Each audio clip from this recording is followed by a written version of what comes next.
C'est celui que vous connaissez déjà, Gabriel Lussani, qui est donc auteur et dramaturge et producteur de cinéma, mais de ce genre de producteur qui nous tient à cœur, qui ont fait des films avec Pekela, Chabrol et bien d'autres, et le film Tavernier aussi, ça, voilà.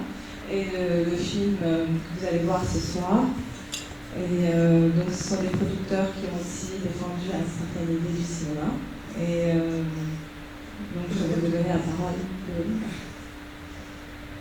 Je voudrais remercier Jérôme d'abord pour tous les efforts pour rendre ce genre de réunion possible. Surtout que le cinéma est quand même, reste toujours un art difficile, et surtout au Liban. Maintenant, le film que vous allez voir, d'abord je voudrais dire deux mots sur le film de Youssef Chahine, dont j'admirais toute l'œuvre et que je trouve cette vision du cœur est assez oppressante. Maintenant, pour le film que vous allez voir, il s'agit d'une coproduction. Et qui dit coproduction, surtout à l'époque, les coproductions entre la France et le Canada n'existaient pas encore. C'est-à-dire qu'il n'y avait pas un cadre juridique pour régir ce genre de coproduction. Le fait est, c'est que ça ressemble un peu à un pique-nique. C'est-à-dire que chacun des producteurs amène ce qu'il a, et puis après on fait un film et on voit ce que c'est. Mais parfois la mayonnaise ne prend pas. Mais dans ce cas-là, la mayonnaise a bien pris, et vous allez le constater. Maintenant, c'est le troisième film que j'avais produit en France. Et j'ai été très vite catalogué comme un producteur qui faisait des films en VO anglais et non français, c'est-à-dire et même allemand, parce que le premier film était tourné en hollandais, mais qui était français quand même, et le deuxième, c'était un film tourné en anglais avec Romy Schneider, Harvey Keitel, etc. Et ce troisième film, donc j'ai été très vite identifié comme le producteur se lançant dans des coproductions un peu ambitieuses, un peu anglaises, un peu sortant du cadre de l'Hexagone, ce qui est le cas de ce film. Le fait est, c'est qu'il est quand même dû à un hasard. Je ne voudrais pas sous-estimer le travail des producteurs et des talents, bien entendu, des metteurs en scène et des auteurs, mais c'était un hasard. Et donc, je vais essayer en 5 minutes de vous faire un peu ce qu'on fait aujourd'hui, c'est-à-dire le making-of de ce film, parce qu'à l'époque, on ne faisait pas. Donc, voilà comment ça s'est passé, le départ de ce film. J'étais au Festival de Cannes, et à l'hôtel Carlton, et à côté de ma chambre, je voyais passer tous les matins dans le corridor un couple que j'ai identifié. Par la suite, c'était devenu mes meilleurs amis, et je les trouvais très sympathiques.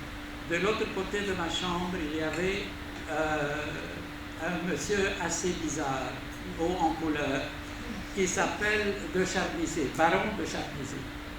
Ce monsieur parlait un allemand impeccable, si bien que je pensais qu'il était allemand. C'était mon vendeur à l'étranger, c'est-à-dire mon distributeur. Il distribuait mes films.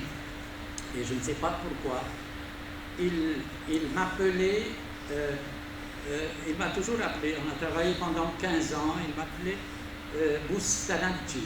Je ne sais pas pourquoi.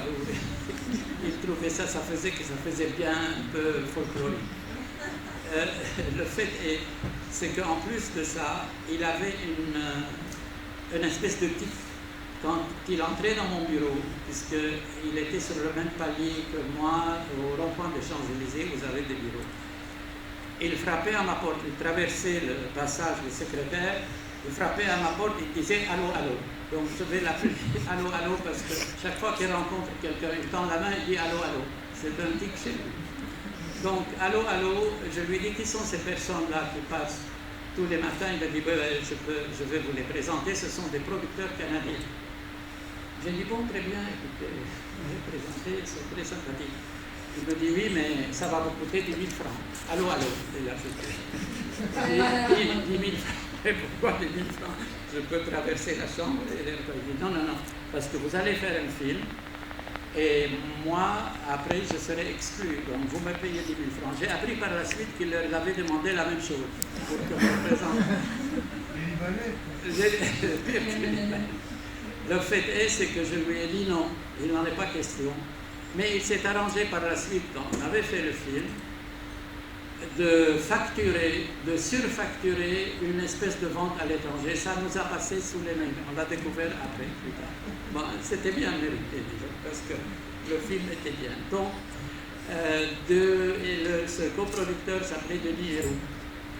On s'est liés très vite d'amitié et il m'a donné une continuité dialoguée d'une trentaine de pages. Je l'ai lu très vite et je lui ai dit d'accord. Ce monsieur était toujours flanqué de ce que j'appelle une éminence grise, c'est-à-dire un coproducteur ou un associé à lui qui était un hongrois, un juif hongrois très dur et qui avait des idées très arrêtées. Donc il m'a dit, je vais l'envoyer aux États-Unis pour voir comment on peut monter ce film-là, qui s'appelle Atlantic City et qui est un scénario original. Donc il a pris l'avion pendant le festival de Cannes, il est parti à la Paramount, il nous a téléphoné, il a dit ok, ils sont d'accord, d'accord pour prendre un metteur en scène français, parce que comme je vous ai expliqué, le pique-nique, il faut connaître des deux pays. Et nous, les Canadiens, nous imposons une seule comédienne qui s'appelle Kate Ray. Et on tourna le film au Canada, et vous prendrez la musique, c'est-à-dire le poste de la musique sera attribué à un Français qui était Michel Grand, et le mise en scène, bien sûr, c'était Lima. Et donc, ça s'est passé comme ça. De l'autre côté, des Américains, c'était Burt Lancaster et Susan Sarandon. Pas très connu à l'époque, du moins Susan Sarandon, mais pour moi, Burt Lancaster, c'était vraiment un mythe, le monstre sacré des westerns. Et voilà. Donc, on est parti sur le film, les contrats ont été vite signés, et je suis parti, et oui, avant ça, il a dit, on va ajouter encore quelqu'un, un autre Canadien. Et il me sort là, de ses cartons, Paul Anka.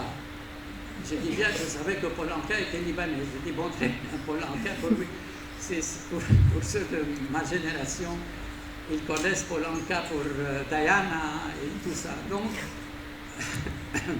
je fais une parenthèse. Quand j'ai rencontré Paul Anka par la suite, je lui ai dit, j'ai dansé sur Diana.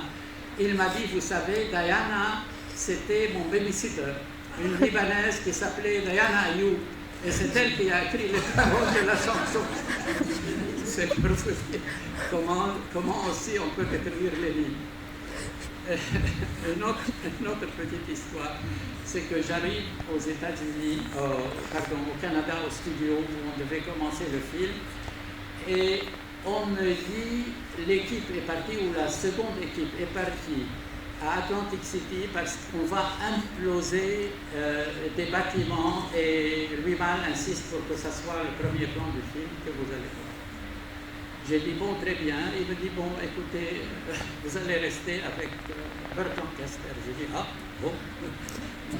Arrivant de France, petit Libanais rêvant de cinéma et de Burt Lancaster, je vais le rencontrer ce jour-là. Donc j'entre dans le studio, c'était l'heure du break de midi. Grand studio vide. Le décor était planté, je cherche Burt Lancaster, puis je vois un vieux monsieur de mon âge maintenant, j'étais à l'époque de l'âge de mon père, avec une casquette, assis sur une caisse de projecteur de cinéma. En arrivant, c'est lui, je me rappelle toujours de cette scène, je lui dis, comment je vais l'aborder? Qu'est-ce que je vais lui dire? Je suis le producteur français, oui, ce monsieur qui n'a qu'à faire de moi. Je pense, et puis j'arrive, et à ce moment, il tourne la tête. On était seuls dans un studio de 2000 mètres carrés peut-être. Il me dit, ah, vous êtes le producteur français. Et je dis oui. En fait, en France, on m'appelait le producteur libanais. Au Canada, on m'appelait le producteur français. Et lui me disait, ah, le producteur français. Je dis, bon, très bien. Il me dit, vous savez, on mange très mal dans ce pays. Je dis, oui, peut-être on va trouver un restaurant pour manger. En parlant comme ça, je regarde, je vois un projecteur. Ils avaient laissé la soufflerie. Et le projecteur se balançait comme ça. C'est-à-dire qu'il tenait encore un fil. Et il y avait un escabeau de grandes échelles. Alors, à la libanaise, bricoleur comme ça, on regarde tous les deux, je dis, je vais monter, je vais essayer de serrer les boulons parce qu'il va tomber sur la tête de quelqu'un. Donc, j'avance, je grimpe sur l'escalier, et soudain, une bande, je ne sais pas d'où il sort, on aurait dit une scène de western avec des Indiens qui courent en poussant des cris, c'était les ouvriers. Apparemment, je n'avais pas le droit, parce que les règles syndicales aux États-Unis interdisaient à quiconque de toucher à leurs affaires. Donc, ils arrivaient là, et dans l'intention de pousser l'échelle pour me faire tomber. Alors, je vois ce bonhomme-là assis, ce vieux monsieur, qui lève les bras comme ça, au ciel, et là, je découvre de la hauteur de ces 2 mètres presque, je retrouve le héros de mon adolescence et de mon enfance, qui était Bertrand Castel. Voilà, je termine par là. On va voir le film. On va voir le film.